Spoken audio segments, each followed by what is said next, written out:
नमस्कार दोस्तों, यह अपने आप में एक महान वरदान है जो काफी है कि जब आपने कमल फेंका एक अच्छी ध्वनि सुनाई दी।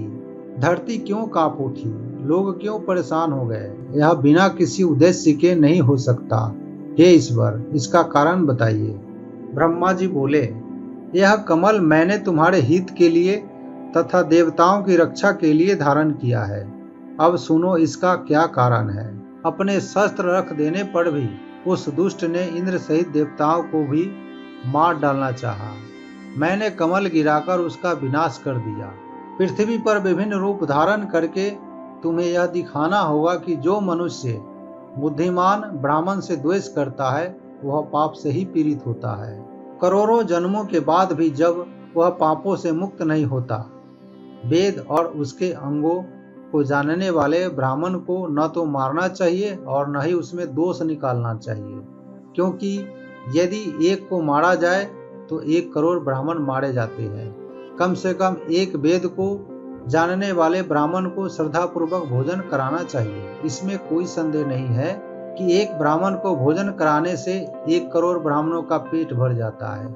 यह स्थान सब तीर्थों में श्रेष्ठ और मंगलमय होगा। मेरी कृपा से तुम सदैव पुष्पों और फलों से परिपूर्ण रहोगे। तुम्हारी युवावस्था सदैव स्थिर रहेगी।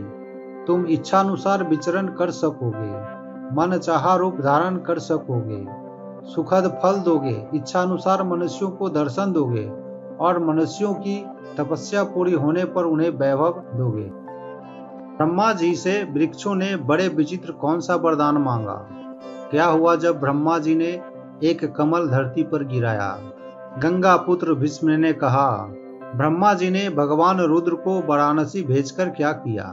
भगवान विष्णु ने क्या कार्य किया।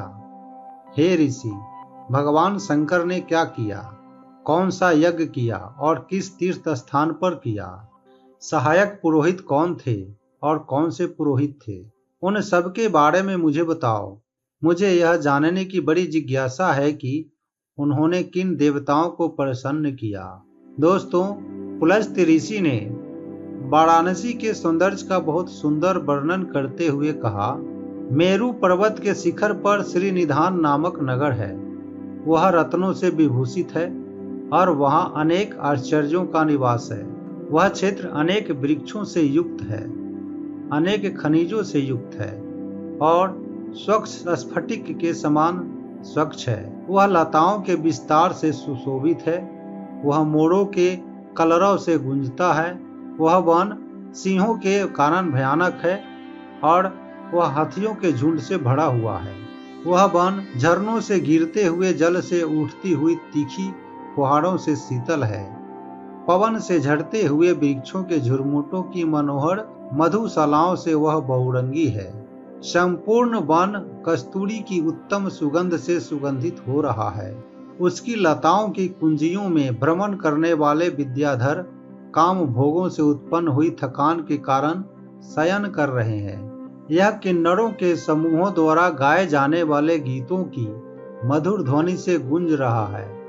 इसमें ब्रह्मा का बैराज नामक का भवन है, जिसकी पूरी मंजिल विभिन्न प्रकार की सजावट से सुसज्जित है। इसमें कांतिमती नाम का भी एक भवन है, जो दिव्य देवियों और अप्सराओं के गाए हुए गीतों की मधुर ध्वनि से गूंजता है। इसमें पारिजात वृक्षों से निकले हुए अंकुरों की मालाएं हैं, जो रत्नों की अनेक किरणों से निकलने वाले अनेक रंगों से युक्त है। इसमें करोड़ों खंभे लगे हुए हैं। यह निर्मल दर्पणों से सुशोभित है और देव नर्तकियों के नृत्य की मनोहर गतियों की शोभा से सुशोभित है। यह भवन अनेक वाद्यों की ध्वनियों से गूंजता है तथा इसमें रुक रुक कर अनेक गीत और वाद्य बजते हैं, जो देवताओं को आनंद प्रदान करने वाला है। यह वन मुनियों के समूहों से भरा हुआ है और तपस्वी इस वन का आश्रय लेते हैं। यह वन जैसे ग्रंथ के श्लोक ब्राह्मणों के द्वारा गाए जाते हैं वैसे ही गूंजता है और आनंद देता है। इस वन में ब्रह्मा जी की पत्नी संध्या द्वारा सम्मानित ब्रह्मा निवास करते हैं। ब्रह्मा जी ने इस संसार के रचयिता सर्वोच्च भगवान का ध्यान किया ध्यान करते समय उनके मन में आया, मैं किस प्रकार यज्ञ करूं, पृथ्वी पर कहां और किस स्थान पर मुझे यज्ञ हवन करनी चाहिए।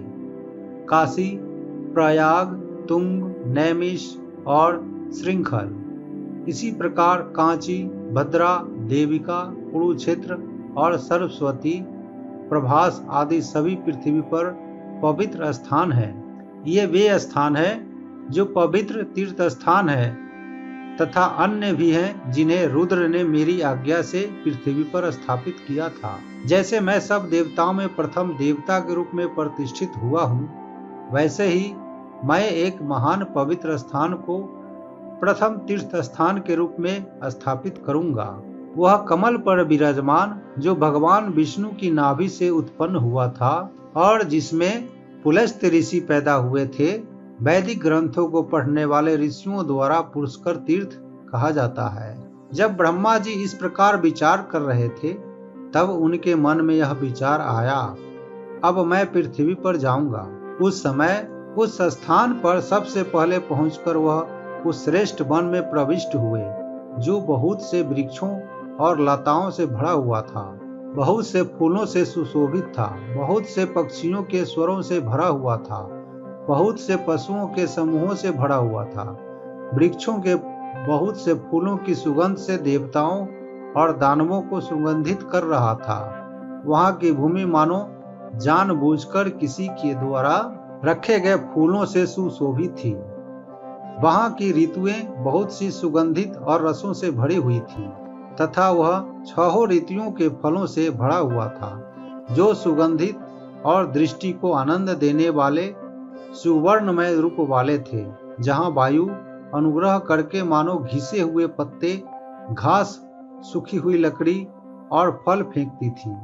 जहां वायु फूलों के ढेरों से सुगंध लेकर आकाश, पृथ्वी और दिशाओं को सुगंधित करती हुई ठंडी बहती थी, जो बिना छिद्र वाले कीड़ों के समूहों से रहित अनेक नामों वाले शिखरों वाले हरे भरे चमकीले बड़े बड़े वृक्षों से सुशोभित थी। सर्वत्र यह ब्राह्मणों का परिवार प्रतीत होता है, जिनके पुरोहित स्वस्थ, सुंदर, गुणवान और तेजस्वी हैं, क्योंकि इनके वृक्ष खनिजों के समान अंकुरों से आच्छादित है। वे उत्तम और दोष रहित गुणों से आच्छादित संपन्न पुरुषों के समान दिखते हैं। हवा से उछाले गए उनके शीर्ष मानो एक दूसरे को छू रहे हैं और फूलों की शाखाओं के आभूषणों से सजे हुए मानो एक दूसरे को सूंघ रहे हैं। कहीं कहीं रतन के केशों से युक्त नाग वृक्ष ऐसे सुंदर लगते हैं मानो उनकी काली पुतलियों वाली आंखें अस्थिर हो। जोड़े में या दो की संख्या में लगे कर्णिकार वृक्ष, जिनके शीर्ष फूलों से भरे हुए हैं, युगल जैसे लगते हैं। प्रचुर मात्रा में अच्छे फलों से लदे सिंधुवाड़ा वृक्षों की कतारें वास्तव में वन देवता प्रतीत होते हैं, जिनकी पूजा करते हैं। कहीं कहीं कुंड की लताएं पुष्पों के आभूषणों से चमकती हुई वृक्षों और दिशाओं में उगे हुए 9 चंद्रमा के समान प्रतीत होती है।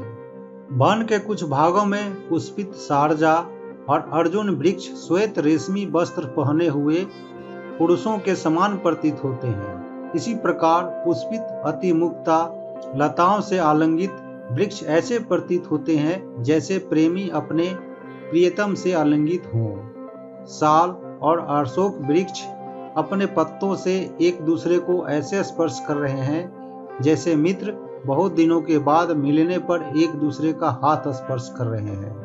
पनस, सरला और अर्जुन वृक्ष फलों और पुष्पों की अधिकता के कारण झुके हुए हैं, मानो फूलों और फलों से एक दूसरे की पूजा कर रहे हों। पवन के वेग से स्पर्शित साल वृक्ष अपनी शाखाएं उठाकर मानो समान भाव से आने वाले मनुष्यों का स्वागत करने के लिए उठ खड़े हुए हैं।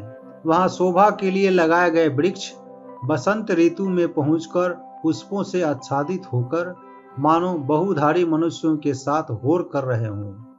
सुंदर पुष्पों से युक्त अपने सिरों को झुकाकर पवन से झुलाते हुए वे वृक्ष प्रसन्नचित्त मनुष्यों के समान नाच रहे हैं, जिनके सिरों पर मालाएं सजी हुई है।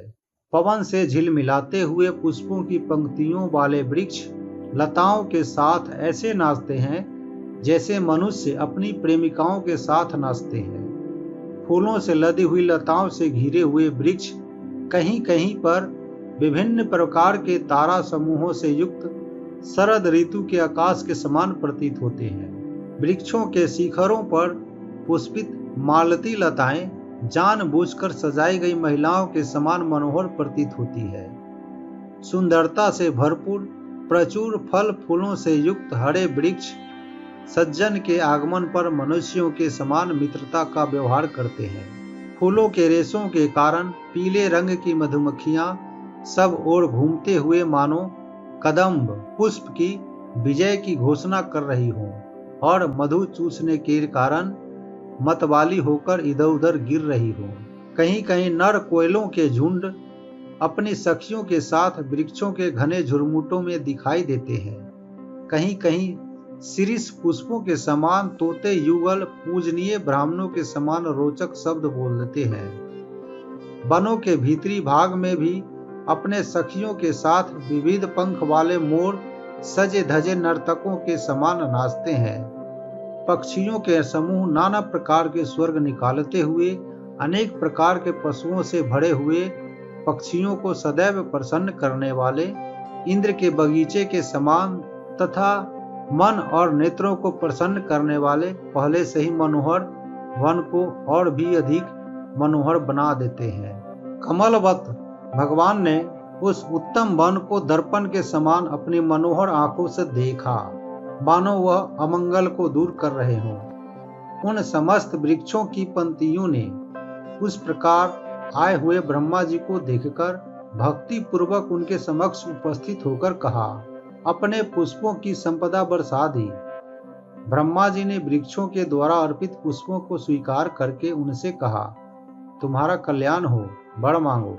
वृक्षों ने संयम रहित होकर नम्रता पूर्वक हाथ जोड़कर ब्रह्मा जी को प्रणाम करके कहा, हे देव, हे शरणागत, मनुष्यों पर स्नेह करने वाले, आप यदि वर देते हैं तो आप वन में हमारे पास ही रहो। हे पितामह, यही हमारी सबसे बड़ी अभिलाषा है, आपको नमस्कार है।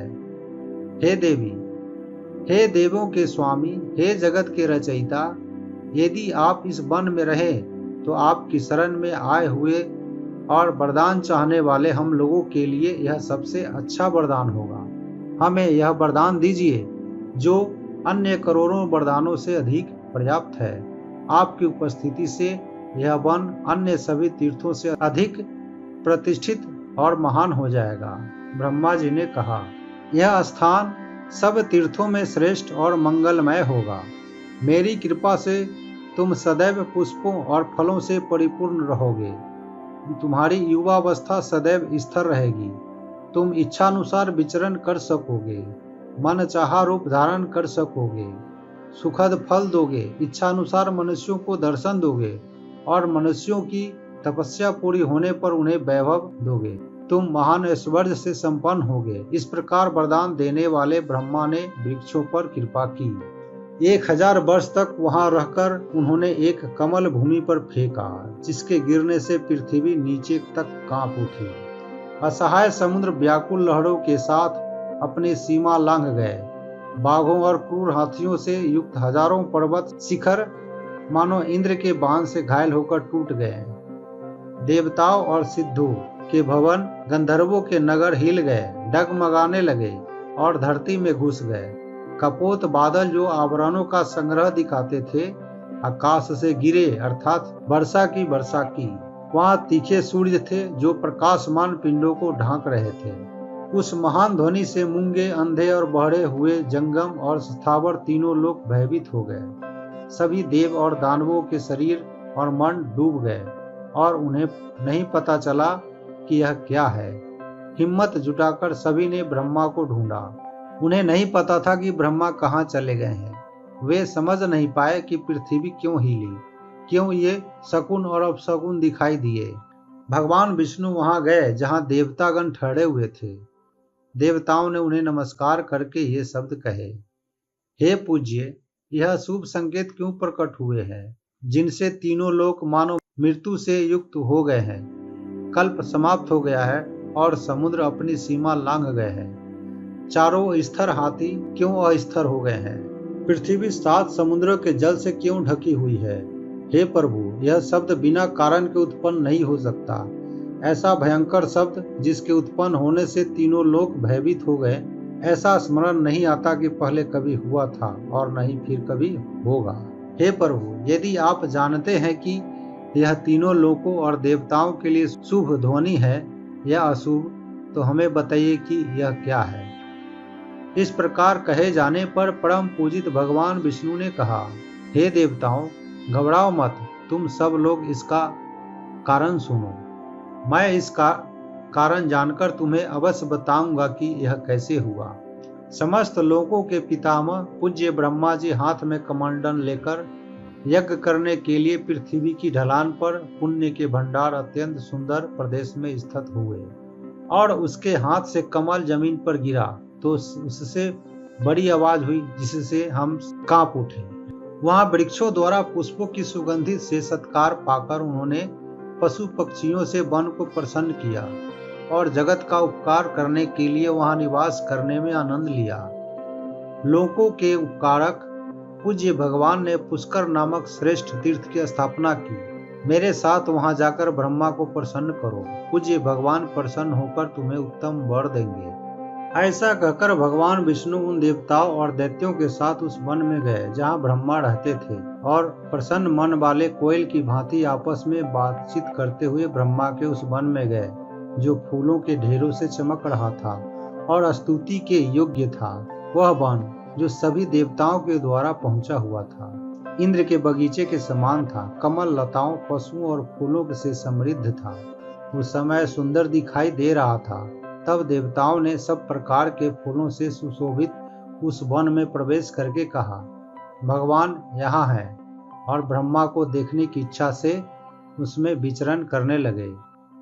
तब ब्रह्मा को खोजते हुए इंद्र सहित सभी देवताओं को वन का भीतरी भाग दिखाई नहीं दिया। तब ब्रह्मा को खोजते हुए देवताओं को वायु दिखाई दी। वायु ने उनसे कहा, तपस्या के बिना तुम लोग ब्रह्मा को नहीं देख सकोगे। तब निराश होकर तथा वायु देव की कही हुई बात को ध्यान में रखते हुए सभी देवता बार बार पर्वत की ढलान पर, दक्षिण में, उत्तर में तथा बगीचे में ब्रह्मा को खोजने लगे। वायु देव ने उनसे फिर कहा, ब्रह्मा के दर्शन करने के लिए सदैव 3 प्रकार के उपाय हैं। ऐसा कहा जाता है कि श्रद्धा जनित ज्ञान, तप तथा गहन एवं अमूर्त ध्यान द्वारा ही संभव है। जो लोग गहन एवं अमूर्त ध्यान के मार्ग का अनुसरण करते हैं वे भगवान को अंगों सहित तथा बिना अंगों के देखते हैं। तपस्वी उन्हें अंगों सहित देखते हैं, जबकि ज्ञानी उन्हें अंगों के बिना देखते हैं। दूसरी ओर जब सांसारिक ज्ञान उत्पन्न हो जाता है तब उदासीन मनुष्य को ब्रह्मा को नहीं दिखता। जो लोग गहन और अमूर्त ध्यान के मार्ग का अनुसरण करते हैं वे अपनी महान भक्ति के माध्यम से शीघ्र ही ईश्वर को देख लेते हैं। मनुष्य को प्रकृति और पुरुष के अपरिवर्तनशील स्वामी को देखना चाहिए। कर्म, मन और वाणी से सदैव भगवान में लीन रहकर तथा ब्रह्मा को प्रसन्न करने का संकल्प करके तपस्या करो। भगवान तुम्हारा कल्याण करेंगे। वह सदैव सोचता है, मैं उन लोगों के समक्ष प्रकट हो जाऊं जो ब्रह्मा को समर्पित है तथा ब्राह्मण भक्तों के समक्ष।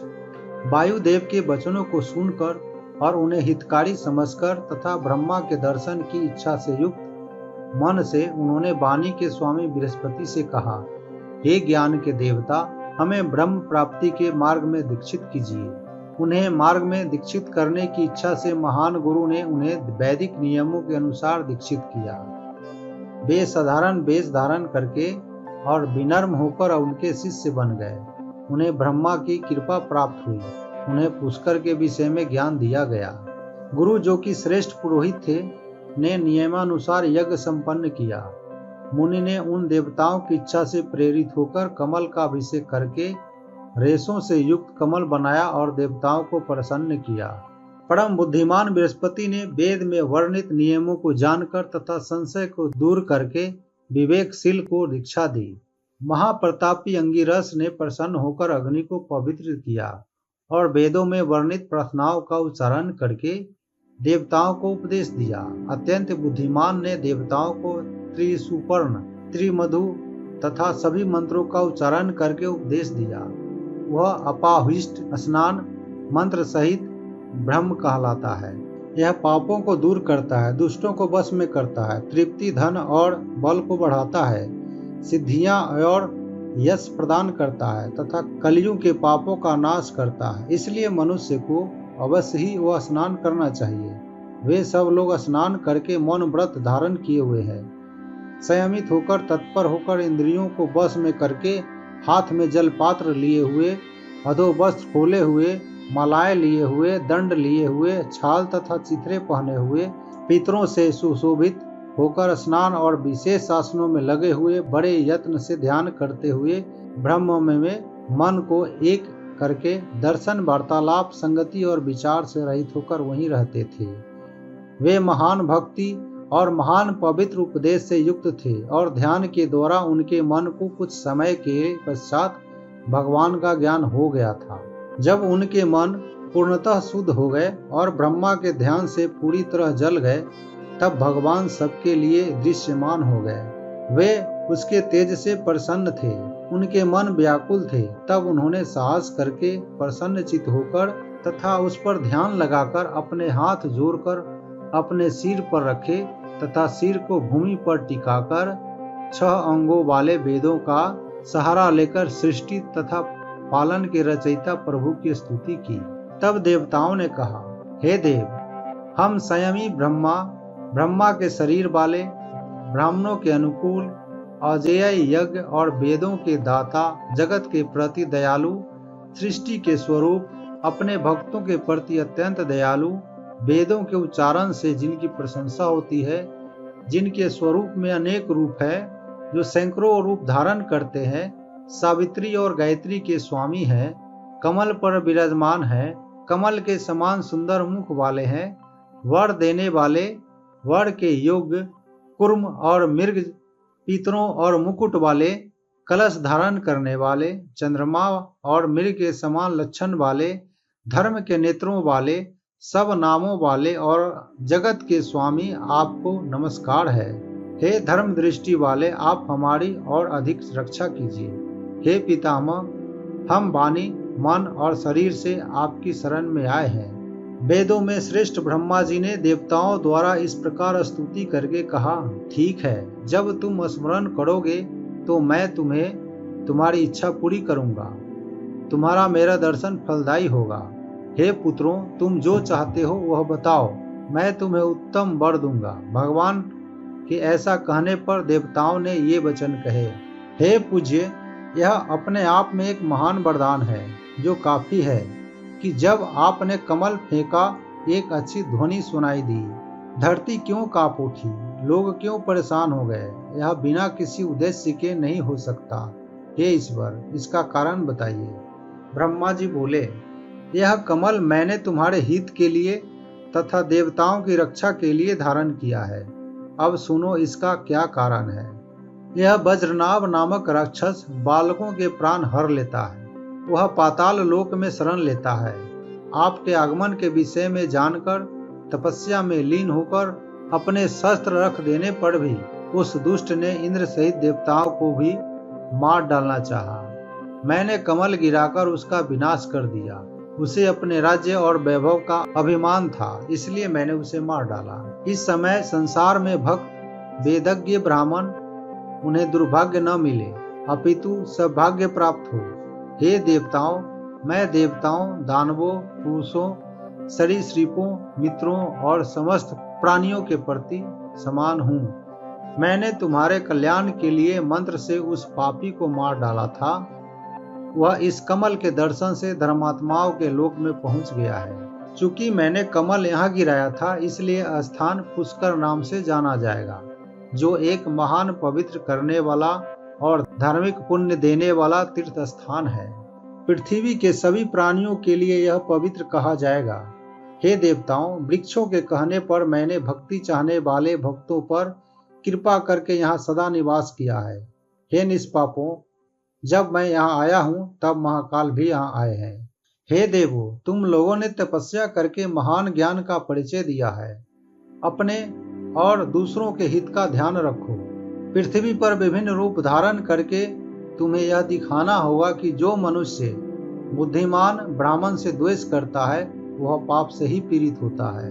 करोड़ों जन्मों के बाद भी जब वह पापों से मुक्त नहीं होता, वेद और उसके अंगों को जानने वाले ब्राह्मण को न तो मारना चाहिए और न ही उसमें दोष निकालना चाहिए, क्योंकि यदि एक को मारा जाए तो 1 करोड़ ब्राह्मण मारे जाते हैं। कम से कम एक वेद को जानने वाले ब्राह्मण को श्रद्धापूर्वक भोजन कराना चाहिए। इसमें कोई संदेह नहीं है कि एक ब्राह्मण को भोजन कराने से 1 करोड़ ब्राह्मणों का पेट भर जाता है।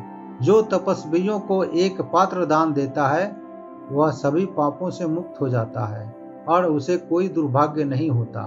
जैसे मैं पितामह देवताओं में सबसे बड़ा और श्रेष्ठ हूँ, वैसे ही जो बुद्धिमान पुरुष अपनेपन और संपत्ति की भावना से रहित होकर सदैव सम्माननीय होता है। मैंने वेदों में सुरक्षित इस व्रत को संसार के बंधन से मुक्ति पाने के लिए तथा ब्राह्मणों के लिए पुनर्जन्म का अभाव करने के लिए घोषित किया है। जो मनुष्य अग्नि की स्थापना स्वीकार करके अपनी इंद्रियों को वश में न करके उसे त्याग देता है वह यम के सेवकों के द्वारा तुरंत नरक हो जाता है। जो संसार के नियमों की निंदा करता है, नीच कर्म करता है, आसक्ति और विषय वासना से युक्त हृदय वाला है, स्त्री और धन का शौकीन है, अकेले ही बहुत मीठे चीजें खाता है, कृषि और वाणिज्य करता है, वेद को नहीं जानता और वेद की निंदा करता है तथा दूसरे की स्त्री का भोग करता है, ऐसे दोषों से युक्त ऐसे मनुष्य से बात करने से मनुष्य नरक में जाता है। तथा जो उत्तम व्रत को बिगाड़ देता है उससे भी ऐसा ही होता है। जो व्यक्ति असंतुष्ट है, विभक्त या दुष्ट मन वाला है तथा पापी है, उसके साथ शारीरिक संपर्क नहीं करना चाहिए। ऐसे व्यक्ति का स्पर्श करने पर स्नान करके शुद्ध हो जाता है। ऐसा कहकर ब्रह्मा जी ने देवताओं के साथ मिलकर वहां एक पवित्र स्थान की स्थापना की। मैं तुम्हें उसका वर्णन यथावत बताऊंगा। यह चंद्र नदी के उत्तर में है। इसके पूर्व में सरस्वती नदी बहती है। यह इंद्र के उद्यान से भी श्रेष्ठ है तथा पुष्कर सहित संपूर्ण भाग कल्प के अंत तक यही रहेगा। यह लोकों के रचयिता ब्रह्मा द्वारा किए गए यज्ञ की वेदी है। प्रथम वन को सर्वश्रेष्ठ तथा तीनों लोकों को पवित्र करने वाला जानना चाहिए। वह ब्रह्मा जी के लिए पवित्र कहा गया है। बीच वाला विष्णु जी के लिए पवित्र है। अंतिम वन रुद्र जी के लिए पवित्र है। ब्रह्मा जी ने सबसे पहले इन्हें बनाया। यह महान पवित्र स्थान अर्थात पुष्कर नामक वन वेदों में सबसे प्रमुख रहस्य क्षेत्र कहा गया है। भगवान ब्रह्मा जी वहां उपस्थित हैं। ब्रह्मा जी ने स्वयं इस क्षेत्र का पक्ष लिया था। पृथ्वी पर विचरण करने वाले सभी ब्राह्मणों को प्राप्त करने के लिए उन्होंने भूमि को हीरों से घेरा और एक वेदी से चिन्हित किया। उन्होंने फर्श के विभिन्न रत्नों से इसे सुंदर बनाया। ब्रह्मा जी जो लोगों के पितामह है यहीं रहते हैं। इसी प्रकार भगवान विष्णु, रुद्र और वसु तथा दोनों अश्विन भी तथा इंद्र के साथ मरुत भी यहीं रहते हैं।